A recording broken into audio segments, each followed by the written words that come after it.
Hey everyone, welcome to the Uniting America podcast, presented to you by braverangels.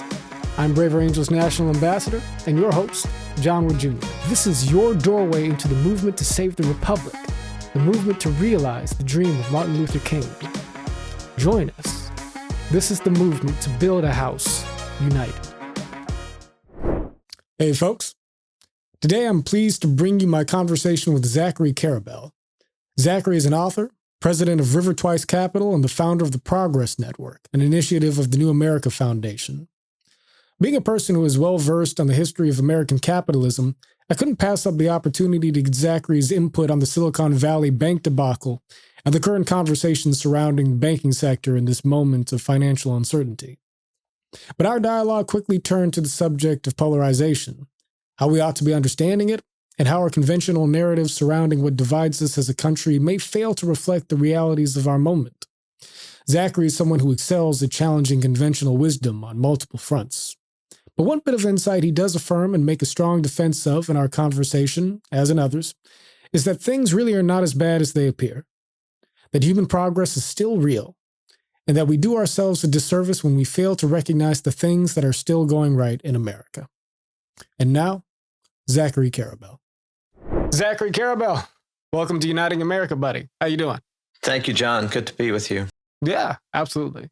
Well, I'm glad to have you on today. I thought that you and I could cover a fair amount of terrain, sort of circling around our understanding of polarization in American society. What are the aspects of it that are perhaps, overemphasized, underappreciated? But I did want to start with a little piece of sort of, headline news, because I figured that, given your expertise as a historian of American capitalism and somebody with insights into the financial industry, I thought that it might be interesting to just sort of get your hot take on the Silicon Valley Bank episode. Is this something that is a harbinger of greater disruption in the financial sector, a la 2008, or is it an isolated and contained affair? Look, I don't think it's a harbinger of 2008, but if you had asked me in early 2008 if the failure of Bear Stearns or all these other things was a harbinger of the crisis, I probably would have said no. So sometimes these things are hard to anticipate. They are much clearer in retrospect. I do think the systemic realities of the last major financial crisis in 2008, 2009, which really globally went on even for a few years after that, just aren't in play right now. The banks are in much better shape. You don't have this massive amount of exposure well in excess of assets. And not to get too wonky, but Silicon Valley Bank, it was a very odd bank failure in that they pretty much had the deposits on hand to meet what their demands were, as opposed to like Lehman Brothers, where they were lending out 10 to 1 of whatever their deposit base is. Meaning, if Lehman had $1 billion in deposits, obviously had a lot more than that. They had like $10 billion in loans. Silicon Valley Bank, it was like 200 and 200, give or take.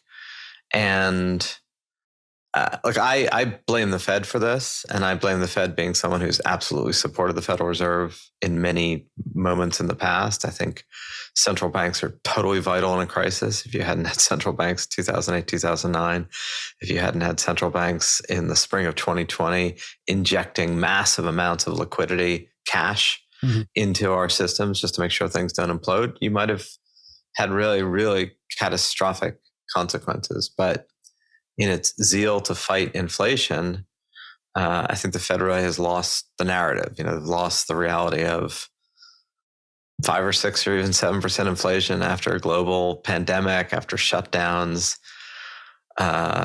Much of that inflation was actually working people making more money. The idea that this is a systemic risk that should be fought at all costs, without recognizing that when you change any equilibrium really suddenly, weird shit happens.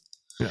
And I think the Fed just lost the thread here in its zeal to fight inflation. It just didn't recognize that if you change equilibriums too fast, too quickly, you can create shocks that you don't expect. And I think Silicon Valley Bank, we can get into the specifics of it, had to do with what what bonds they were holding to meet their deposits, was caught in that maelstrom. But it's a maelstrom that the Fed, I think, created. I've known maybe Silicon Valley Bank's executives were lax in their risk controls, and I'm sure there's a lot to critique there. But it's more like, chemotherapy. Cancer may be a problem, but if you do too much chemo, you're going to kill yourself anyway. So inflation might be a problem, but if you do too much to defeat it, you might just crush the system regardless. There are no perfect solutions, only trade-offs at the end of the day. But to tie it to the main subject at hand, at the very least, one thing it sort of brought back to my recollection is the sort of instinctive aversion that so many Americans have to the idea of bailouts, and certainly sort of rushing into the aid of folks who would seem to have been abundantly blessed in the American economy, and who perhaps had taken their own risks. And I just want to use that as sort of a pivot point to sort of move into this larger sort of question of what really divides us as Americans. There's one particular sort of framing of American polarization that I think in this program we've found a number of opportunities to talk about as possibly being the main one folks should be considering. So naturally, we think of polarization as a left-right phenomenon, and strictly speaking, there's nothing incorrect about that. But it's easy to look at American society as being divided along establishment and populist lines. And, in my experience, I remember during the controversy over the bailouts in 2000 and what was that now? 2008, early 2009. It was something that fielded bipartisan support and bipartisan opposition. Barack Obama and George W. Bush were on one side of this, Ron Paul, Dennis Kucinich, and House Democrats and Republicans, significant factions of each were on the other. And if we fast forward in time, the 2016 election was one that sort of set the stage, I think, for these larger sort of divergent currents in American political and social life. And, on each side, you had a major sort of populist tide rising, sort of the Bernie Sanders tide on the left, the Donald Trump's tide on the right. If you compare these two frames, the sort of standard sort of right versus left, division of American political life, versus one that's focused more on this establishment versus sort of, the people or sort of populist frame. What does more to explain American political and social divisions in your mind? Or are they each perhaps equally clarifying or equally faulty? I think, look, the one that's most in evidence 2008, 2009, and now is more capital versus labor than it is right, left, or establishment versus others. Although I guess there's you could kind of overlay some of the establishment with capital. Yeah. First of all, just on the specifics of what went on in the banking system in the past month, we're having this conversation at the end of March, is it's, I think, really kind of a mistake to describe it as a bailout. I mean, the shareholders of these banks lost all their money. Sure. Anybody who's working there lost their jobs. I mean, it's hardly like they were rescued from their decisions. It's just the people who put money in these banks were guaranteed their deposits. And there's a lot of, I guess, hand-wringing about whether or not that's legit, but that's not really a bailout, and it didn't cost the federal government appreciable money. It may have actually cost. There are no golden parachutes in this scenario, right? Yeah, I mean, so it's like people lost a lot of money, for their decisions, which is as it should be. But then calling it a bailout, scot-free is just wrong. There's a real capital labor divide, and what's fascinating about sort of the problem of what the Fed's doing now is that you saw the only real meaningful wage gains for sort of multiple quintiles of the American populace from the middle of 2020 until end of 22 that you'd seen in literally generations. And some of that was because of government stimulus, and some of that was because suddenly people were in demand, so they were able to command more wages. That's a good thing.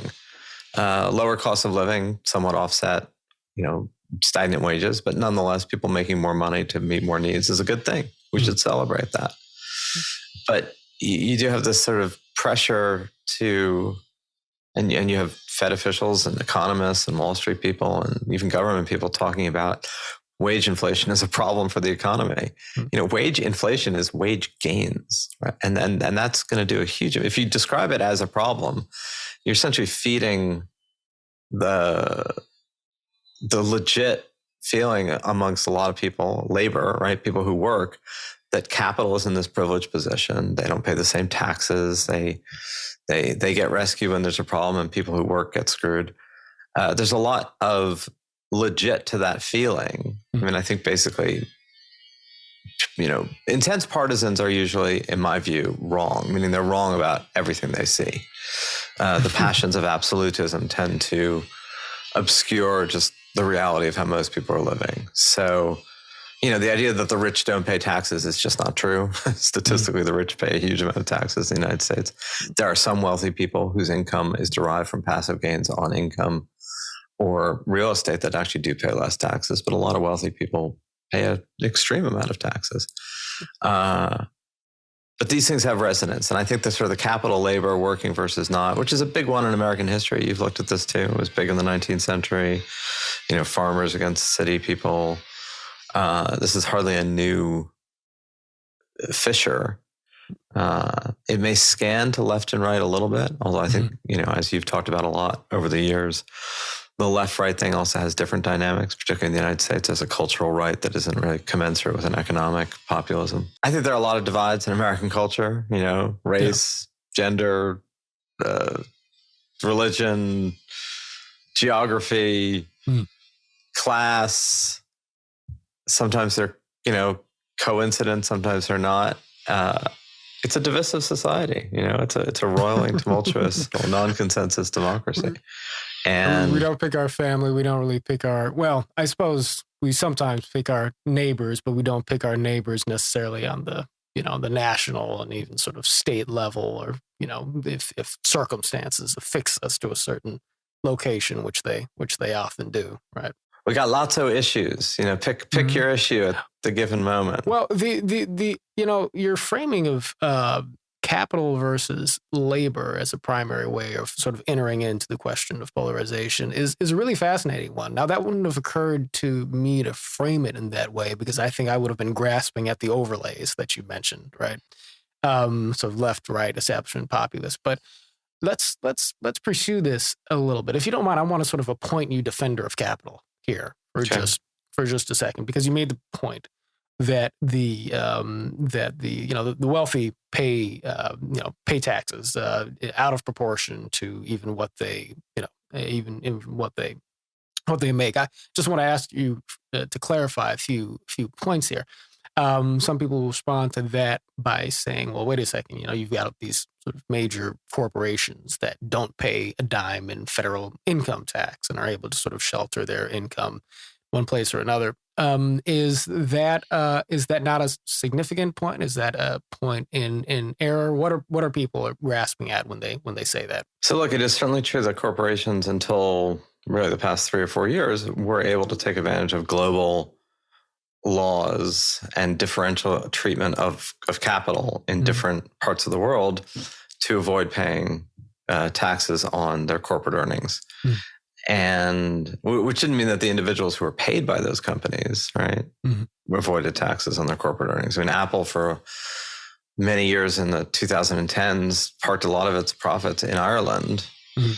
But Tim Cook, the CEO of Apple, was still paying taxes on whatever his compensation was. Now, some of that was deferred and he was getting stock grants, so he probably wasn't paying taxes commensurate with his overall income package.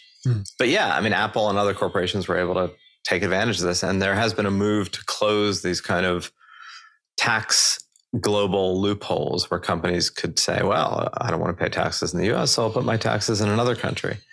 And I think that's a good thing. I think that corporations are part of the commons and they should pay accordingly. And there's been real moves in that direction because that, as you said, has been a real issue. It's different for individuals. Right. And that's where I think the narrative in the United States gets a little smushed. There are a lot of parts of the world where wealthy people literally don't pay taxes. Like they pay nothing, then we can collect. And that's a real problem for societies that could use the collective income. There are things that we share in common that everyone should pay for. Road security, the Federal Aviation Administration, making sure our flights don't crash into each other when we try to get from point A to point B. Defense, some degree of support for education, elderly, healthcare. These are all the commons. And if we're going to live as part of a notional community, we bear a responsibility to that, and taxes are one way in which we support those things. Let me throw another one at you really quickly. The state of Washington, I saw recently, there was a Supreme Court decision where, if I understand it correctly, they essentially opted to tax capital gains not as income but as an excise tax, I guess, as a sort of a means towards sort of righting this wrong that many people perceive, wherein income through wages is taxed at a higher rate than capital gains. Does that suggest a privileging of capital over labor, or is there in your mind sort of a socially just explanation for why, millionaires and billionaires would pay 15% on their investments as opposed to, underneath the sort of, standard earned income rate? So there is in the tax code privileging of capital, whether that's capital that goes into real estate, whether that's capital that goes into, stocks, bonds, and other investments, or hedge funds, or private equity. And a lot of that's been driven by the self-interest of capital. The one thing that you can say about creating a system where capital is more fluid, i.e., there's less demands on it, taxes being one demand, is that capital in motion does, in fact, is embedded potential to create things constructively. And a lot of the argument comes down to, is it better for government to be the allocator of that capital, or should there also be a more fluid system where that capital gets allocated based on how people determine needs? And it shouldn't be an either or, but there is an absolutism in the way people argue about these things. And I think the left-right divide comes into, a lot of the left believes that if it's about the common good, government's the best allocator of that common good. And the right would believe that either the market or individuals are a legit allocator of that public good. And it is observably true that that balance is tricky to maintain, but it's a balance that must be maintained. Societies that tip too much into government, and government is simply this thing that we all collectively delegate some responsibility to, right? But if it starts becoming its own interest group and its own thing that basically acts as if it is the arbiter and the determiner of the public good, you get into real problems that way. The idea that government, whatever that means, government's just a group of people that we ostensibly elect, and that people we elect then appoint, i.e., officials that are appointed by elected officials. The idea that that group is somehow without the ability to make colossally bad decisions, you do want a balance. And one of the dynamics of American society has been a certain fluidity of what happens with money. We're unique in that way. We didn't have aristocracy. We don't have embedded generations of power centers. Right. We have education and money and a creed. And I do worry that in the zeal to tame capital because of its excesses, you'll go too far in the other direction, which is, who the hell is going to tame government in its excesses? It's hard. Government has the monopoly on force. We should never forget that. Be careful about delegating authority to institutions that at the end of the day get to use power and guns and laws to constrain your behavior. That can be a really good thing, right? Laws are a really good thing. Yeah. Just saying. I should be mindful of that. Now, to continue to play, devil's advocate here, just a little bit, I can imagine a person saying, well, yes, as a strict matter, government has a monopoly on force, but is it not the case that at the end of the day, corporate power has the capacity and wherewithal to purchase a political influence in a way that essentially, makes the politicians, the puppets of the CEOs. I think many of us have sort of a view of American politics which says that, behind the Hillary Clintons, behind the Mitt Romneys, behind the Barack Obamas, you have, Carnegies and Rockefellers and Vanderbilts to update our references, the tech giants, or maybe, it's the oil folks or whatnot. Pick your stereotype. What is wrong with that understanding of the relationship between corporate power and finance and political influence? Because it's too simplistic. Mm-hmm. And like, as someone who interacts with a lot of these worlds peripherally, and I'm certainly by any definition a card-carrying member of the elite, both in terms of education, privilege, money, all of it. I am guilty as charged, and probably am, first to line up on the in the revolution. But it is also true that when you really think about American democracy in particular, even within that elite, there are so many competing interests. And the idea that there's like one cohesive cabal that points in the same direction is just, I think, farcically wrong. And the idea that those elite centers of capital and corporations and politics line up on the same side of any particular issue, they often nullify each other, but they certainly don't line up on the same side of an issue. The pharmaceutical industry advocating for, non-importation of generic drugs because it will destroy some of the business model of the pharma world, doesn't like sit down with the oil companies and go, we'll all agree on preserving something, because they're in very different worlds. I mean, do interests converge? Sure, they converge. But as you know, trying to build coalitions of any sort is devilishly difficult. And the idea that there's this like somehow cohesive cabal of corporate money and bought officials that all can kind of agree on the general directionality of American society, I just find there's both no evidence for, and our politics and our policies don't really line up that way. It would be great if life were that simple. It would give you an easy adversary and kind of an easy solution. I just don't see it. And I am someone who sees a lot of this. Now, maybe I'm blind and maybe I'm complicit, and therefore I'd be the last person to see it because I'm in the middle of it and I benefit from it. If you want to make that critique of what I've just said, by all means make it, and I'll have that argument with you about whether or not that's true. But that's my pushback to that. It just ain't that simple. And that even within this kind of elite, there are so many differentials. I don't know where to place myself on the political spectrum. I believe in a massive social safety net that's non-mean tested for whoever needs healthcare and education and basic needs, from childcare to old age care and medicine. And yet at the same time, I think government is wildly out of control in its regulatory framework and should be pared back. Mm-hmm. Where does that place me in the political spectrum?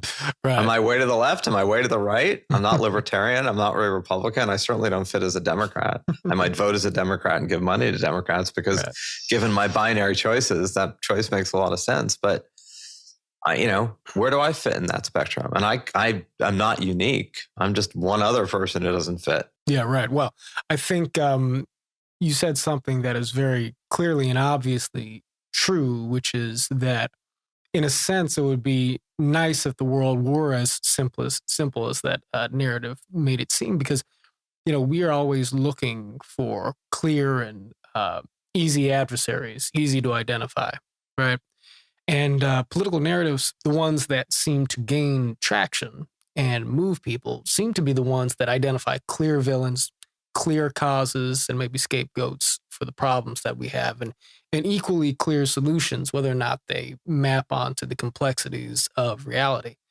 So I want to take this to sort of the thrust of your work around the area of highlighting human progress and causing us to understand just how much we actually, I was going to say how much we have to be thankful for. I don't know if that's a way that you would put it, but just how much is actually going right in society. Two questions here.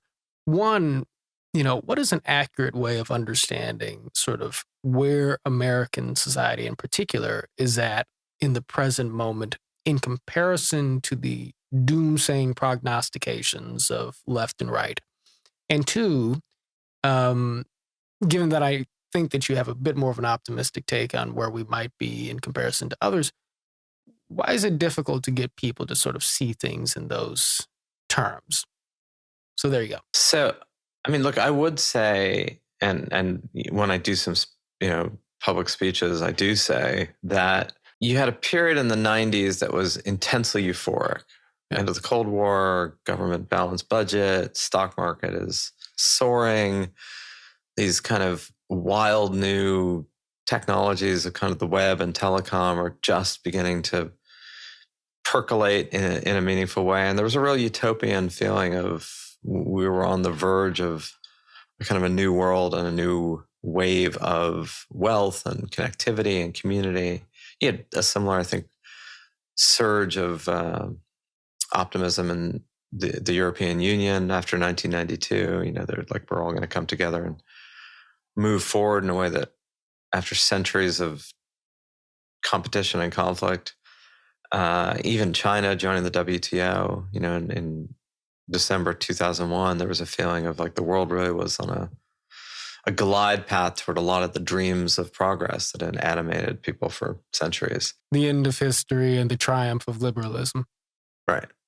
And pretty much since then, certainly for the United States, it's like been one piece of bad news after another. Mm-hmm. Right. You have the stock market peaking in March of 2000, a peak that it didn't reach again for 15 years. 15 years. Right.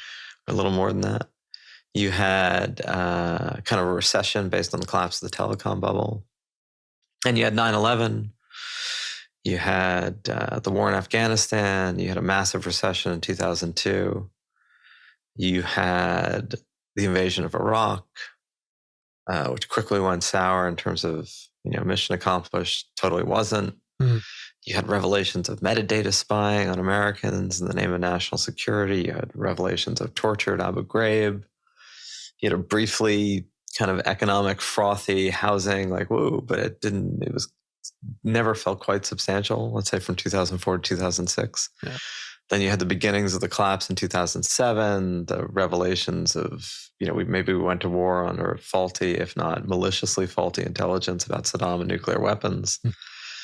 You had the financial collapse in 2008, kind of a euphoric moment of the election of Obama, but then in the midst of this complete unraveling and collapse, then you had the rise of the Tea Party, political divisions, followed by the rise of Trump and then COVID. I mean, it's like been one bad thing after another. So people are in an awfully, there's like a generation that has not known respite from what seems to be bad news all around. Right. And yet, even with Trump, right, we have, frankly, we do have a functional democracy, meaning we do have the rule of law. We do have the fact that other than the blip of the rise of crime from 2021 till the end of 22, a blip that, by the way, is already going back down. Mm. You never know that from the headlines, but crime has crested and is receding. It's not continuing to increase. We're kind of like addicted to the bad story of the past 21 years without recognizing that more people are still, living their lives in a more stable way, certainly globally than ever before. This past 22 years may have been somewhat challenging for the United States, but it's been by far the best period materially for humanity ever in terms of caloric abundance, safety from war, safety from governments that are, unstable and take stuff from you. And I'm sure there are people listening to what I'm saying going, give me a break. What about the war in Syria? What about Ukraine? And what about North Korea? And what about this? And what about that? But, if you looked at 195 countries and you looked at the actual amount of war and the actual amount of violence and the actual amount of calories and the actual life expectancy and the actual number of people moving out of poverty and the actual literacy rates and the actual healthcare rates and the actual eradication of diseases around the world, even with the global pandemic and the setbacks that caused, you would see nothing but positive change. I'm not making this up. These are numbers. These are realities that are available for anyone to see.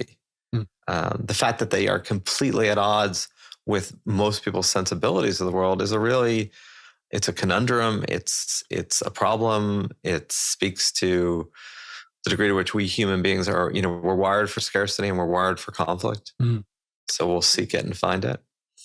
Also means that material gains doesn't translate into spiritual contentment. And that's exactly where I wanted to go with that next here. So is it perhaps the case that part of what prevents us from being able to see sort of the big picture as you laid it out, the big picture being one that, is ultimately perhaps much more positive than not.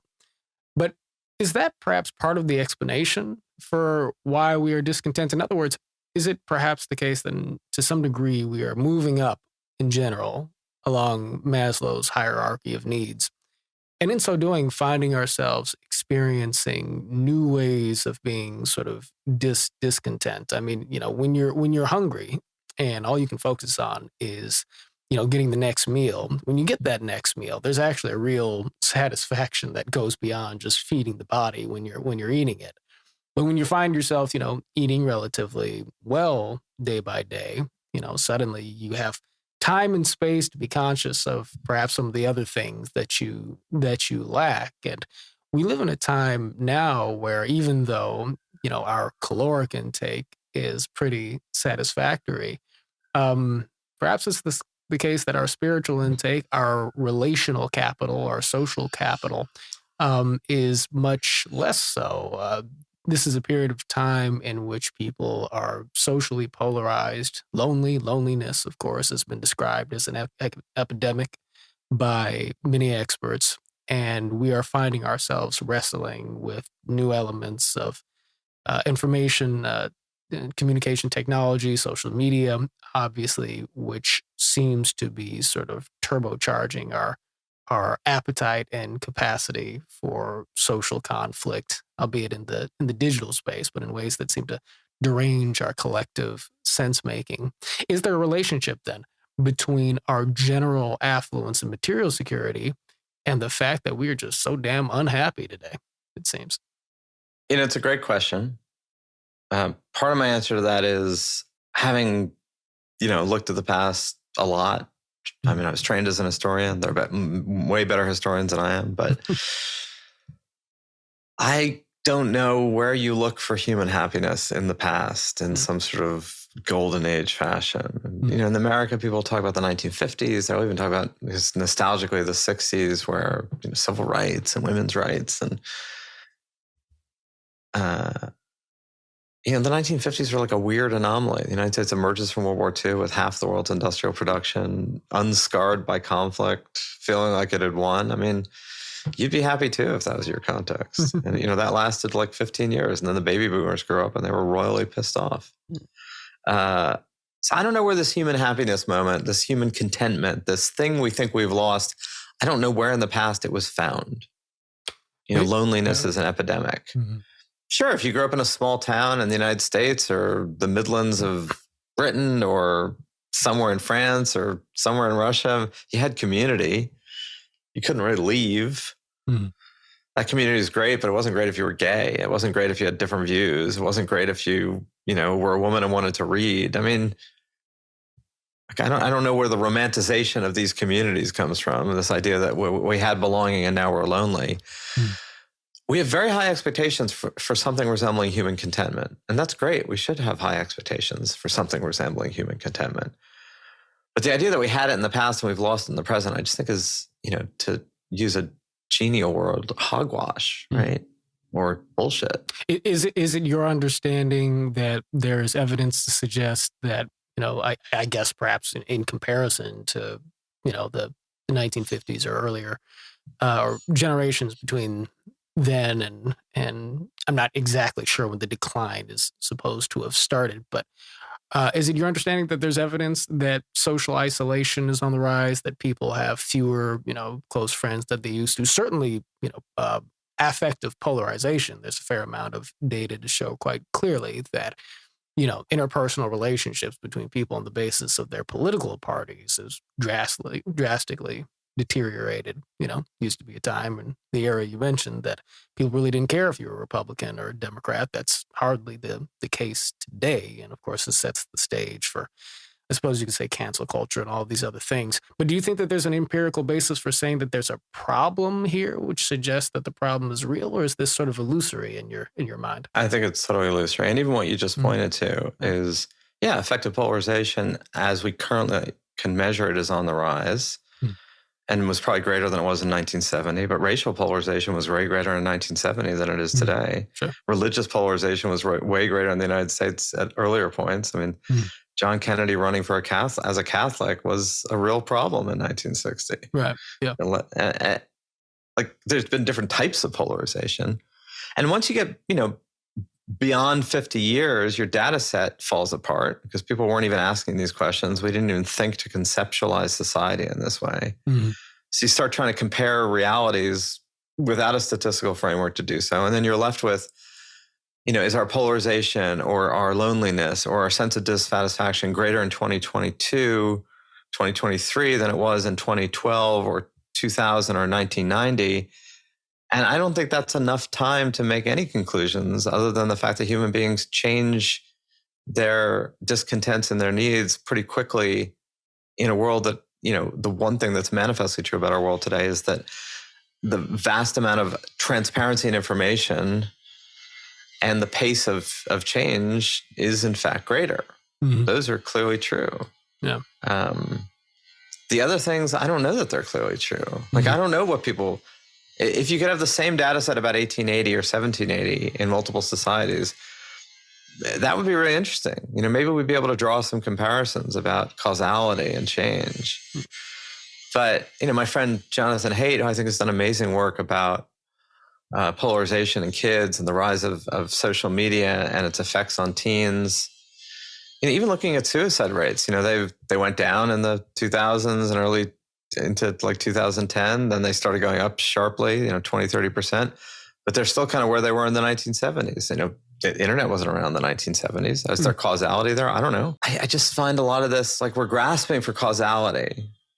And I think a lot more of the causality is that human beings are just like really messy. And they're messy aggregately and they're messy individually. Yeah. And it's not like I think that there are things that aren't harmful. I probably would not want to live in Pyongyang and deal with the North Korean regime and its attempts to micromanage every aspect of my life or kill me for the things that it can't micromanage. Like, that's probably a bad thing.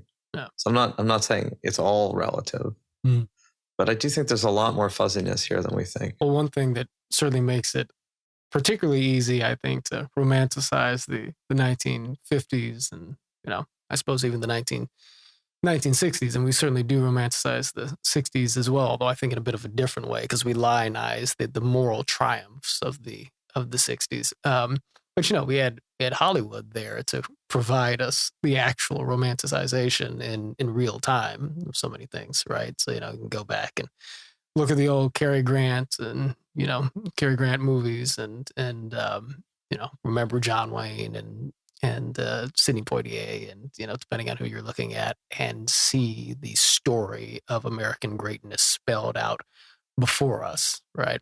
I also think that it's the case that progress, it's easy to look at it as occurring on sort of, there being just one line on the graph, right? But some things are going up and some things are going down at the same time, and maybe they sort of switch places as you move along the axis. I definitely take your point that on the one hand, political polarization per se was less of a problem then, but religious polarization more so. Used to be. If you look at the questions they were asking, the 50s or 60s at least, they asked the question, well, parents, do you care if your child marries a Republican or a Democrat? Low single digits percentage of people really cared about that. But would you care if your child married a Catholic or a Protestant? Upwards of half of Americans had a real issue with that back then. Those numbers have completely flipped. But one thing that allowed for the parties, or someone of a different race, right? As well. Exactly. I mean, that's still attention, right? But it's way less of attention than it was. Let alone being gay. Right. Yeah, way less of attention now. And of course, one thing that perhaps purchased I think clearly purchased some of the comedy, or at least sort of the cooperation between the two parties back then was sort of a mutual exclusion of African Americans in particular from really buying into the political process and having the benefits of democratic participation, at least until you get to the triumphs of the civil rights movement in the 1960s. And of course, it was a bipartisan vote of Congress that ultimately passed the Civil Rights Act, but it revealed a geographical divide.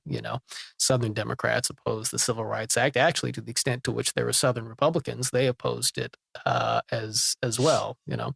And by the way, it kind of took the assassination of JFK in November of '63 to really pave the way for Johnson to shepherd the Civil Rights Bill. I mean, it may have passed anyway, but it was not a clear, getting Southern Democrats or clearing them out legislatively was not a clear path under Kennedy.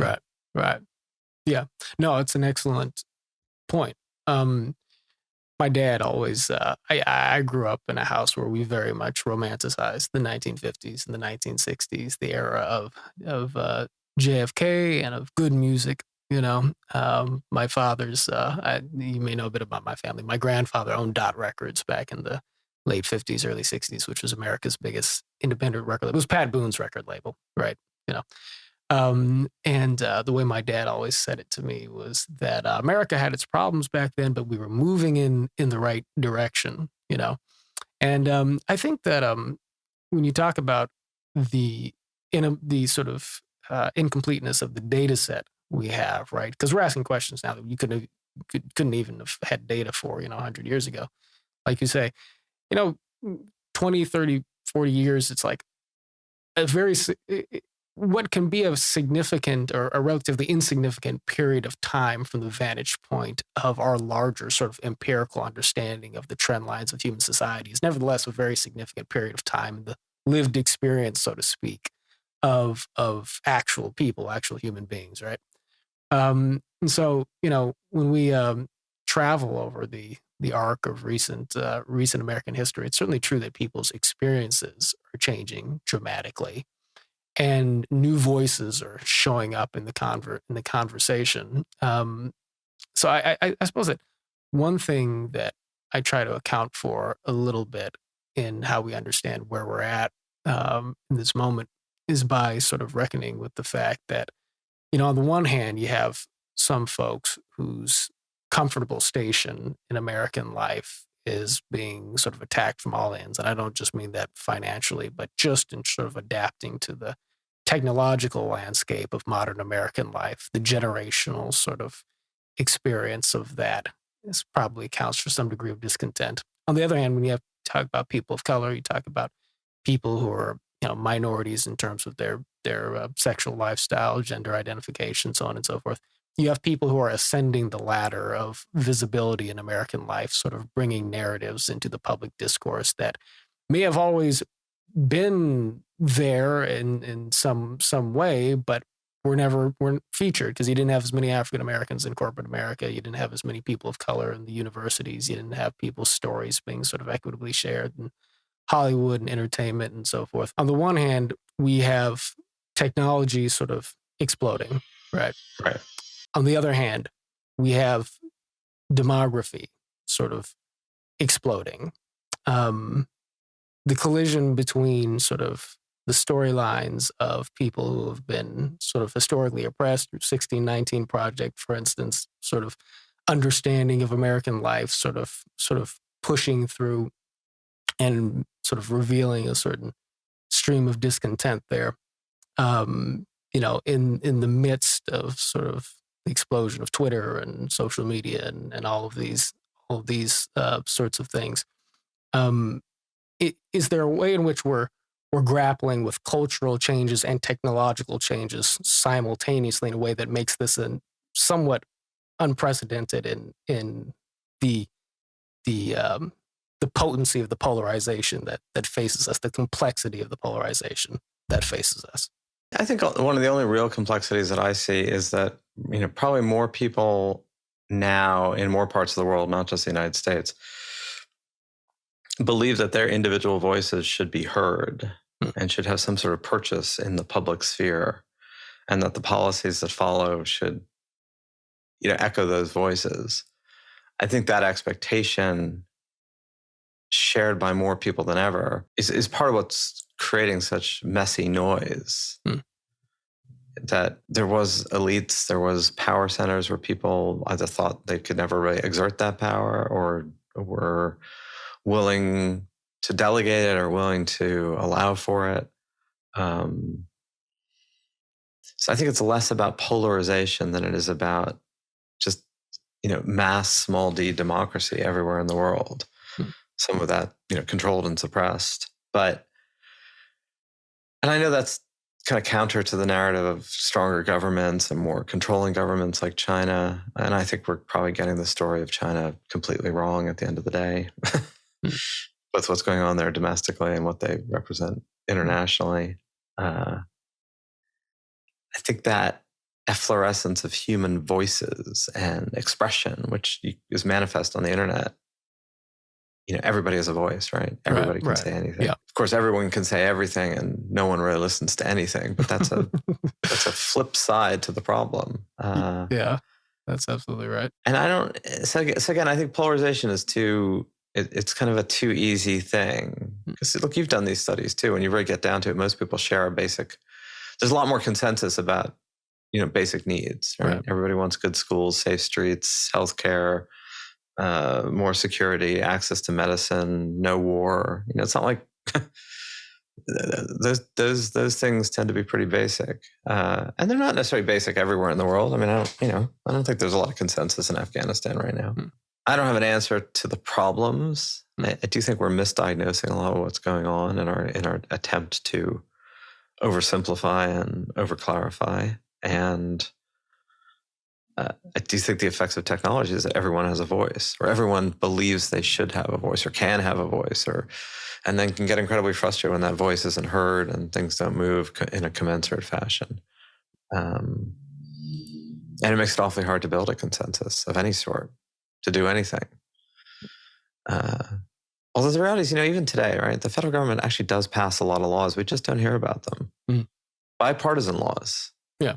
About access to personal information, or farming bills, or, education. I mean, there's a lot that gets done in Congress. Someone should keep an equal track of bills that were passed, except bills that get passed that are kind of small things that are solving problems don't get any attention because nobody's fighting about them. They're agreeing. All right.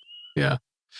You wrote a history once, if I recall, about the history of cooperation, the history of peace between Christians, Muslims, and Jews. Peace be upon you.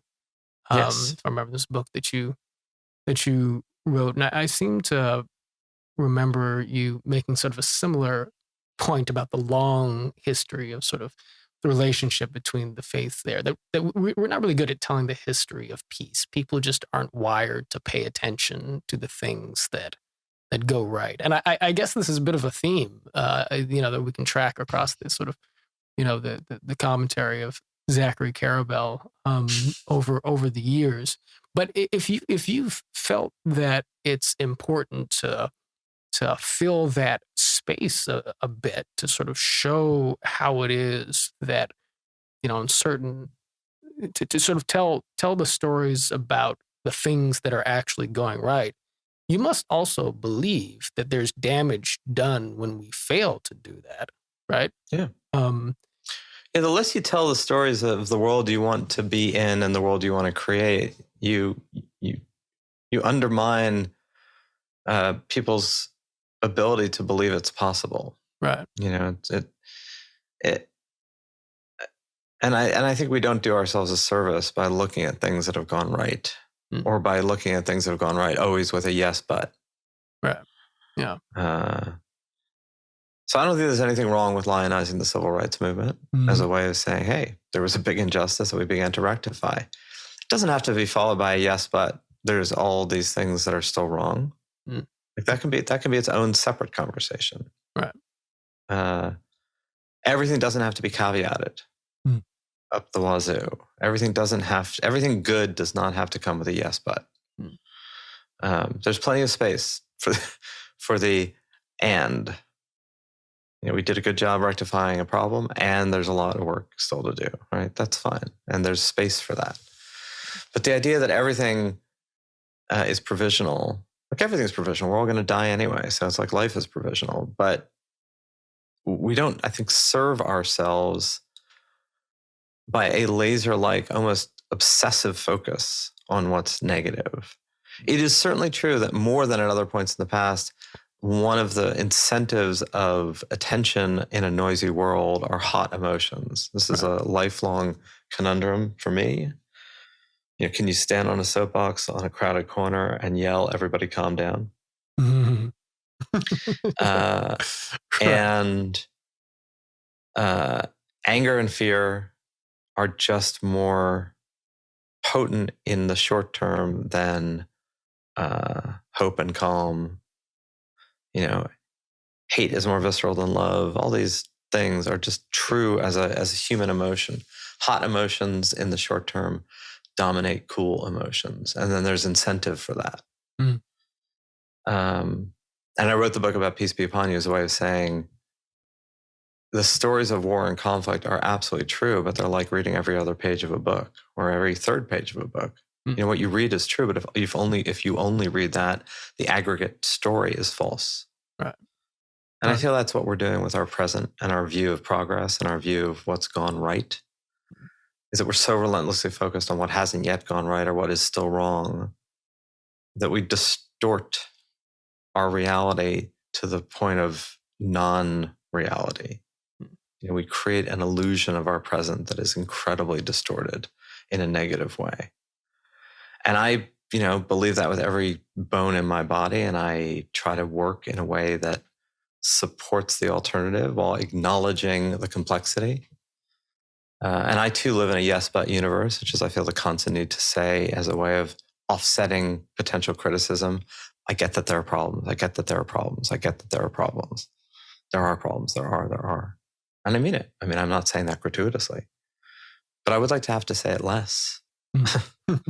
Right. And not be faced with the accusation that I'm therefore sort of whitewashing or being Pollyannish. Yeah. It seems to me that your project, the project of the Progress Network, which I am, of course, happy and proud to be affiliated with, along with many other great thinkers and contributors to society, myself probably least among them, but, it seems to me like it is, in fact, a deeply practical project.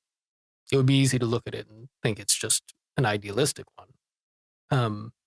But for the reasons that you say, if we don't tell the story of what is right, how easy is it to take the problems that are perhaps somewhat contrived and make them real through our insistence on the idea that that is the only story that we are living through, the stories of our troubles. And the work you do at Uniting America is also a way of saying, hey, people, let's take a step back here and see the realities of common ground, as opposed to, paying such relentless focus on everything that divides us. And the pragmatism is one of societies that start believing collectively that everything is really messed up and that the future is dark, just have a hard time, galvanizing energies of young, old, in the middle to meet those problems. If you don't believe you can, it's hard to then do it. That's true individually. It's true collectively. Yeah. It's not like the power of positive thinking, but it is a power of, focusing on the unknowability of the future and the certainty that we are all in the process of individually and collectively creating a future that is not written and not certain. And I think too much of our present tense despair in the United States and elsewhere kind of assumes a future without recognizing that that future is unwritten. Yeah. And it assumes foreknowledge of bad things, which I think is a lack of humbleness. None of us know what tomorrow is going to bring. And we should honor that and honor the degree to which there are a lot of pathways ahead of us. Some are really bad. Some are kind of mediocre. Some are utopianly beautiful. And that we what we do now shapes that, not some preordained future that we're all enthralled to and subjects of and passive in the face of. And on that, perhaps ironically liberating note, I think we can leave it. Thank you, John, for the next conversation. Zachary, thank you so much, and it's always a pleasure. Thank you for listening to Uniting America. If you'd like to support the show, you can do it by subscribing on YouTube and on your favorite podcast platform and leaving us a positive rating, review, or suggestions. Follow me on Twitter, Facebook, and Instagram, and tune in for more content. And learn more about the movement to depolarize America at braverangels.org.